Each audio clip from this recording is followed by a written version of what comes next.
嗨，大家好，我是坦平叔。今天是2025年4月15号，这一期咱们继续聊聊恒大清盘，聊聊中国的房地产。咱们先看几个房企的消息4月15号，消息称融创中国正寻求将所有离岸债券转为公司股票。此次融创计划转为公司股票为所有境外债，具体情况预计在近期公布。这个是中国企业家杂志转的财联社的报道这个化债的终极手段出来了就是债转股，本来是债要还的，现在变成股东了，不用还了。这个他具体的方案没有出，我也不知道。这个方案只能说明什么呢？说明融创现在是越来越难还债那是没可能的。那即便把那个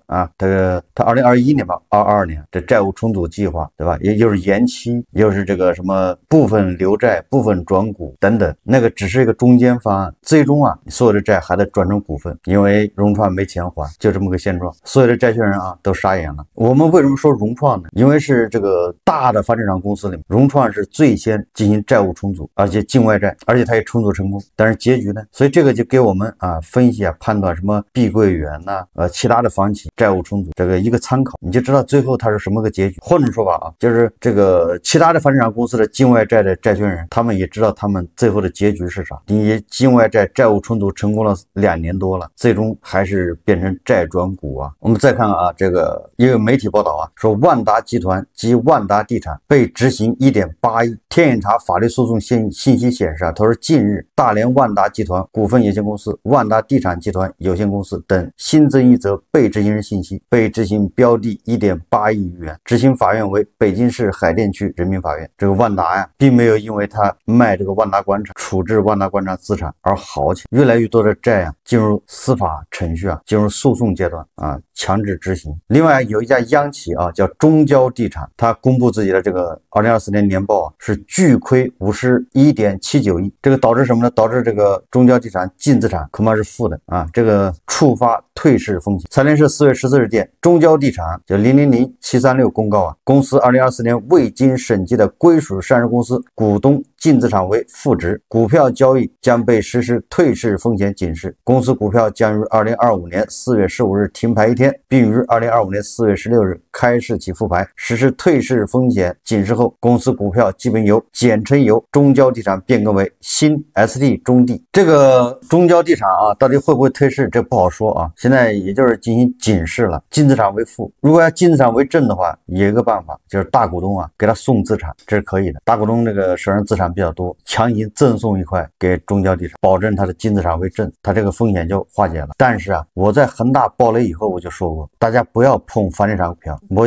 到现在我不理解为什么那么多人喜欢炒房地产股票，这是一种路径依赖是吗？我记得有个作家是吧，是有一个什么网络作家，他就炒那个万科赔了，后来是多少钱给他割了之后就反弹了，很后悔是吧？其实没什么后悔的如果他不割，他现在还是赔钱，说不定赔的更多。不要看他反弹，这个理由很简单就是在过去22年房地产高歌猛进的时候，对吧？房价都翻倍的涨的时候，房企的估值，对吧？房地产上市公司股价也只有那么多。你说现在楼市低迷，房子卖不掉，这些房企都要暴雷，都靠救、靠输血、苟延残喘，你还指望它创造辉煌、再造辉煌是吗？这个都不是投资的态度，这属于赌博所以这个中交地产无论它是退市还是不退市，作为散户就不要参与。这房地产行业就是稳住了，作为一个投资标的来说，它也没有什么价值我们再看看这个法拍房，根据这个中指研究院公布的这个数字说一季度法拍房整体量增额减。4月15号，中指研究院披露数据，据中指法拍数据库监测，截至2025年3月底，一季度全国法拍市场挂牌各类法拍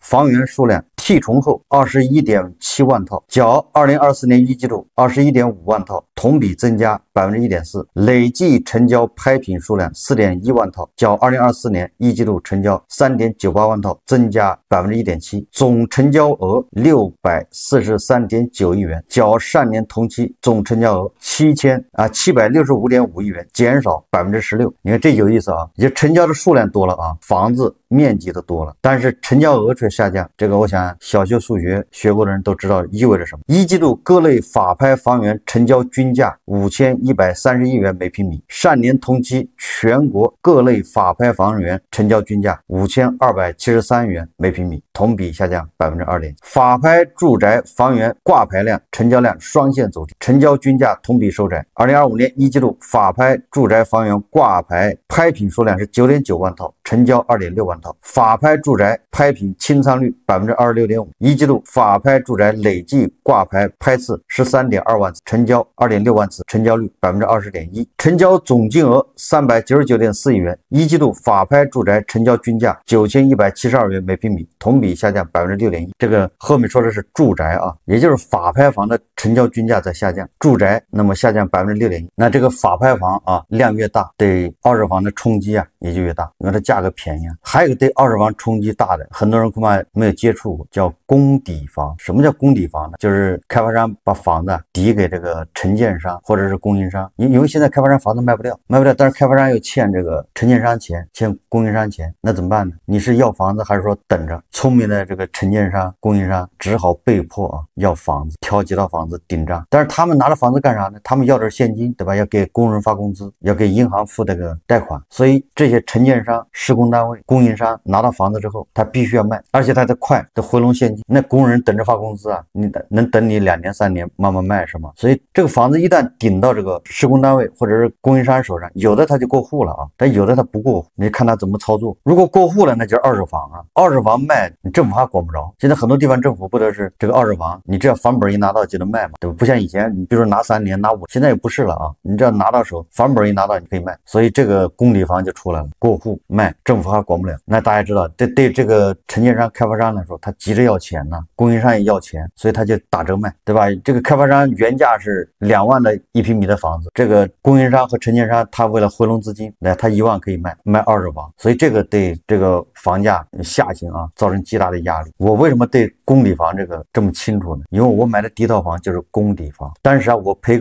我的一个朋友去看房，那是2002年，那个开发商的房子还是个大工地啊，好像那框架还没盖起来啊，盖了几层，10几层吧。他买的就是期房，但是付的首付好像10几万吧。我是第2年还是第3年，就是他那个房子已经交付了，现房，然后里面那个业主都基本上都装修完了。我当时也买房，然后他就推荐我说他们那个小区好像有人在卖房子，还不贵。然后我就去一看啊，不是开发商卖房，是一个承建商在那个搞了一个售楼处，一个中年的北京人，就2个人在里面卖房，他不是正规的那种售楼处啊，就跟一个小办公桌，外面打个牌子卖房子。然后我就跟他一聊啊，你跟开发商买房你谈不了价格，我发现跟他买房还可以谈价格，对吧？他首先带着我在那个房子那儿去看房，他有好几套房，我看他手上的钥匙啊大概7、8个，他就问我想看哪个啊，高楼层的、低楼层的啊，东边的、西边的，对吧？各种朝向的我都看了，因为是现房，所以那个看完之后就非常满意。我挑中一套，他给我报价45万一套啊，然后他也实话告诉我，他说这是公抵房啊，是开发商把这房子顶给他了，这房子卖了钱就给他们，但是办手续都是跟开发商办，也就是那房子并不在他们的名下，还在开发商名，是新房，不是二手，所以我交钱都要交到开发商。这个好处在哪儿呢？好处就是还可以跟他砍价，但是45是市场价，就是当初很多人买期房的时候，那套房子就是45万，是2年前的期房价格。我买现房，他给我45万，但是我还决定跟他还价，我准备以40万的价格买下来。后来我跟我朋友2个人在那跟他砍价磨来磨去，磨到42万，我看实在是磨不动，他也跟我说实话，他说我得跟公司领导请示了2天之后啊，跟我说实在最低就是42万，我就42万买了。我买完之后，我装修的时候，我楼下那个业主啊就上来，他来看一看，他是买的是期房，然后他就问我这房子多少钱买，我就实话告诉他们。结果我记得是个老太太，非常生气，因为他买的是现房，比我还贵，好像贵了大概1000多1平米。他是期房啊，他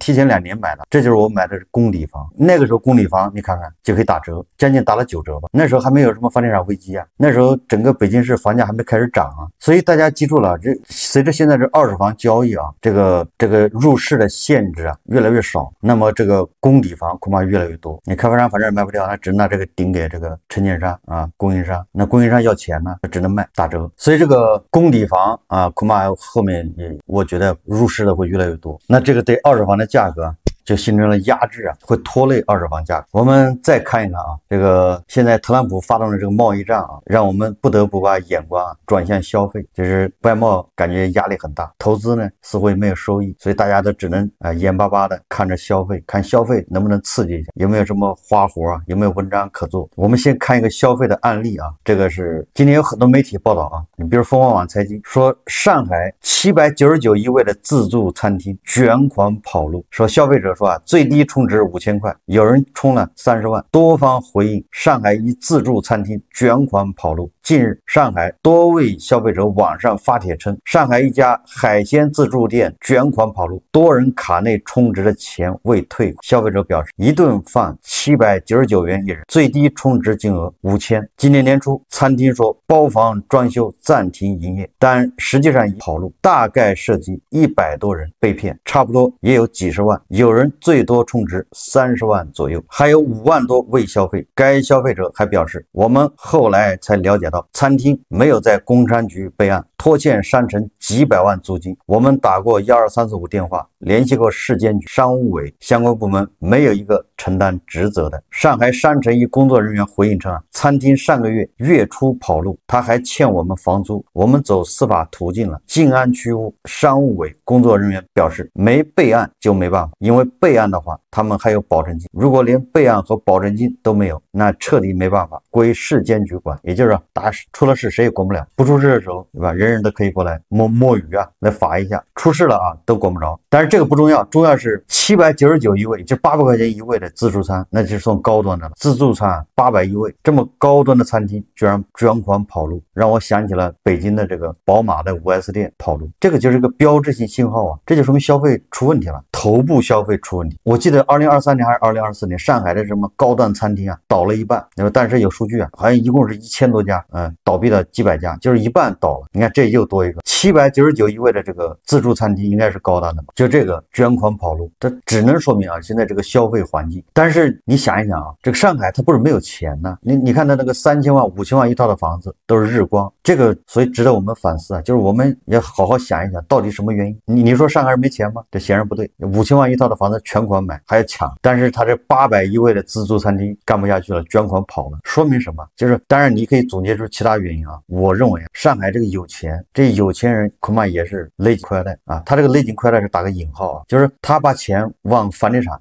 这个好歹是投资啊，你不管怎么说，他买的那个豪宅那也算投资啊，你800块钱一位的这个餐厅啊，那是消费啊，这个玩意还是越少越好，对吧？也就是他们消费啊也是有选择，在买房子这块买豪宅，吃恐怕也就是跟大家一样，饿了整点方便面叫个外卖，对吧？这800一位的这个自助餐那还是冤大头啊，觉得肉疼，也反映出啊这些有钱人恐怕赚钱也不是那么容易，对吧？看这个大环境啊，恐怕也有本能的一种叫勤俭持家呀这种意思在里面。也就是说，有钱人的消费观念恐怕也在变，对吧？你让他花5000万买房子，他考虑考虑，但是你让他花800去吃一顿自助餐，他觉得没必要。但那个冤大头犯不着。如果这种风气一形成，不就是消费的降级吗？对吧？如果消费升级，有钱人那就不要说800一位，对吧？这2000一位的很正常，都是中产开始去800一位，要完善升级啊。所以这个新闻啊，就让我们感觉这个消费确实比较难。你说这么刺激啊？如果说这个是胡一进老师说的啊，说100元一位的，现在变成40元一位，那个还是针对咱们普通老百姓的，普通老百姓挣钱难，好理解。你这个800一位的，本来就是针对那有钱人的，他也不行了，只能说明有钱人的消费观念也在发生变化。这也是为什么那个奢侈品啊，什么劳力士啊，对吧？表、包、名车价格都在降，对吧？高端的那酒水，光说消费啊，那还有我们看看专家怎么说啊。这个清华大学社会科学院教授李强，他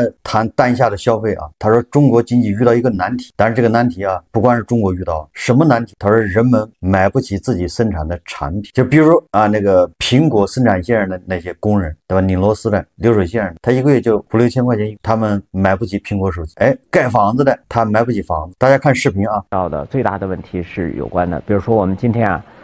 经济碰到一个最大的问题叫产能过剩，对吧？产能过剩呢，就是说我们包括房地产都积压了很多卖不出去。对中国人来说，本来你有13亿7千万人，如果你是一个理想结构的话，你本来是一个最有强烈购买力的社会。但是你仔细想想呢，你整个这个社会打工族，他们生产东西他们根本就买不起，他们无论生产 iPhone 也好，他们生产的那些最高档的房子也好，所以这个社会就产生断裂了。你想想，就是说，能够天天参加劳动的这些人，他就购买不了自己的产品，所以他可以解释今天中国最大的问题，就是说中国呢今天呢经济碰到一个大难题，就是我们往前走非常困难。原因呢，就是说我们巨大的产能呢，那个滞销了，没人来卖。那没有人消费呢，是因为这些人家里东西太多了，实在是不需要这个东西吗？恐怕也不是。如果农民真的很富足的话，他一定到城里买个房。为什么呢？因为你城里上学上的那得比较好，医院比较好。当然，农民很简单，我买得起你的房吗？他难道就不希望自己的孩子在城里面上一个？因为农村里确实没有太好的中学，村里面顶多有个小学也就不容易了。但问题他买不起啊，就是我现在生产出来，干活生产出那么多东西，对呀，谁来买呢？对呀，这就是我们从前我们小时候学那个英文的故事，就讲这样一个故事，就说啊，说在英国，一个母亲和孩子一个对话，孩子问母亲说呢，说妈妈屋里太冷了，妈妈说对，说呢因为咱们家呢没钱买煤，所以只好挨冻了。孩子问说妈妈，咱们家为什么没钱买煤？他妈妈说因为你爸爸失业了，所以咱没钱买煤。孩子问那爸爸为什么失业了？说你爸爸是个矿工，因为煤矿生产的煤炭太多了，所以你爸爸失业了。所以你看他就悖论，他就是讲的就是这个悖论呢，就是你生产东西太多了，其实呢你倒挨冻了。所以实际上呢，现在碰到这样一个问题啊，就是如果呢我们在发展过程中再让财富的分布呢更均等一些的话，那么这些人呢就有消费能力。其实呢他们不是不需要，他们是没有购买能力。那购买能力是怎么回事情呢？那购买能力其实他们付出劳动也不少啊，他们你看打工族30多年来贡献也不少啊，而且创造了那么多创造物，现在他买不起这个问题，这是个大问题。这就我们回忆起当年呢，其实最早美国也碰到这个问题，他也是，就是他当年29年33年大危机的时候，那么多滞销，他连牛奶都要倒掉。那难道是老百姓生活太好了吗？他也不是，所以后来老福特，就是福特汽车厂的创始人老福特，他就提出一个给工人增薪计划，他的目标就是让我所有的工人都买得起我自己的汽车，这个逻辑不就对了吗？就是发展这个阶段，我们呢确实呢要创造出中国的中产。要让大家，其实中国现在最有消费能力的就是城里中产这部分人有消费能力，但是呢，刚才说了，在全部中国人中占20%到21%，你就可见你假设这部分人要能占到80%，倒过来不就解决了吗？就是他有消费能力了，所以你能意识到这个问题得有多重要，就是说。结构所造成的社会，实际上这个李强教授说的这些啊，在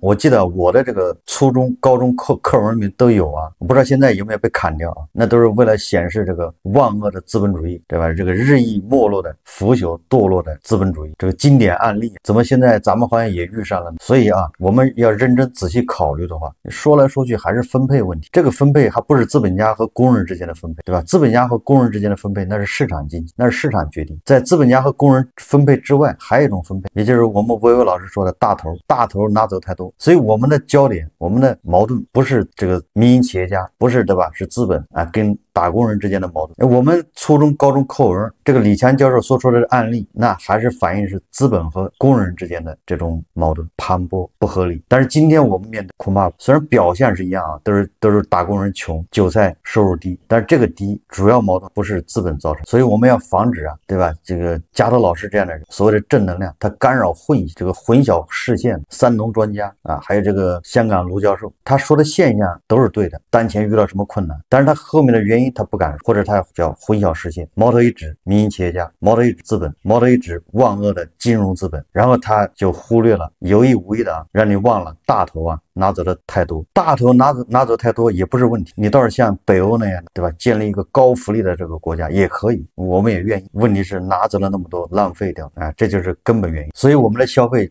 只能停留在嘴上，不是韭菜不消费啊，因为我不相信说韭菜不愿意花钱，不想过好日子，不想出去嘚瑟。这谁抽烟都想抽点好烟，喝酒想喝点好酒，谁愿意喝那几块钱一瓶的呢？就是因为没钱呢，多简单。好，这期节目我们就聊到这里啊，感谢大家收看。如果喜欢我的，欢迎订阅转发，也可以在下方留言评论，谢谢大家。